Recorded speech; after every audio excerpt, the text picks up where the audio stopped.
ગુજરાત ક્ષત્રિય ઠાકોર સેના મોરબી જિલ્લા ટીમ દ્વારા માળિયા તાલુકાના હરિપર ગામે ભવ્ય બેઠકનું આયોજન કરવામાં આવ્યું હતું, જેમાં હરિપર ગામ સમિતિના હોદ્દેદારોની વરણી કરવામાં આવી હતી અને સમાજમાં શિક્ષણ માટે આગળ વધવા માટે સમાજમાં શિક્ષણ પ્રત્યેનો જાગૃતતા આવે હેતુએ ઠાકોર સેના સંગઠનના માધ્યમથી શિક્ષણ બાબતે સંપૂર્ણ માહિતી આપી હતી અને સમગ્ર મોરબી જિલ્લામાં ઠાકોર સેવા સંગઠનનો વિચારધારા પહોંચાડી શકાય એવા પ્રયત્નોની સાથે આગળ વધી રહ્યા છીએ અને હાલ મોરબી જિલ્લામાં ઠાકોર સેના સંગઠન વધુમાં વધુ મજબૂત થાય એ દિશામાં આગળની કામગીરી મુજબ આગળ વધી રહી છે।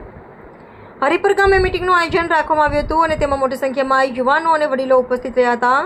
વિશેષ ચર્ચા કરવામાં આવી હતી। ગુજરાત ક્ષત્રિય ઠાકોર સેના સંગઠન વધારે મજબૂત બને અને આવનાર ભવિષ્યમાં ઉજ્જવળ કારકિર્દી તરફ આગળ વધે તે હેતુથી લોકોમાં ઉત્સાહ જોવા મળ્યો, જેમાં મોરબી જિલ્લા ચુવાડિયા ઠાકોર સમાજ પ્રમુખ હેમંતભાઈ સુરેલા, હરિપર સરપંચ જેસાજી ઠાકોર, ઠાકોર સેના મોરબી જિલ્લા જેબી ઠાકોર, મોરબી તાલુકા વિજયભાઈ મોરબી, જિલ્લા હકાજી ઠાકોર, મોરબી શહેર અમિતજી ઠાકોર, મોરબી શહેર મનીષજી ઠાકોર, મકનસર અક્ષય ઠાકોર, વિદરકા સાદુરભાઈ, બાબરિયા ભગવાનભાઈ સુરેલા, અનિલભાઈ સુરેલા, બહાદુરભાઈ સુરેલા, સાદુરભાઈ સુરેલા, દિનેશભાઈ થારેચા તેમજ હરિપર ગામના વડીલ આગેવાનો તેમજ યુવાનો હાજર રહ્યા હતા। રિપોર્ટર મયુર બાબરિયા, મોરબી। જય વેલનાથ, જય માતાનાથ। આજ રોજ હરિપર ગામ મુકામે ઠાકોર સેના દ્વારા મિટિંગનું એક આયોજન કર્યું હતું। તેમાં નાના તથા મોટા વડીલો મોટી સંખ્યામાં હાજર રહ્યા, તે બદલ સૌનો આભાર।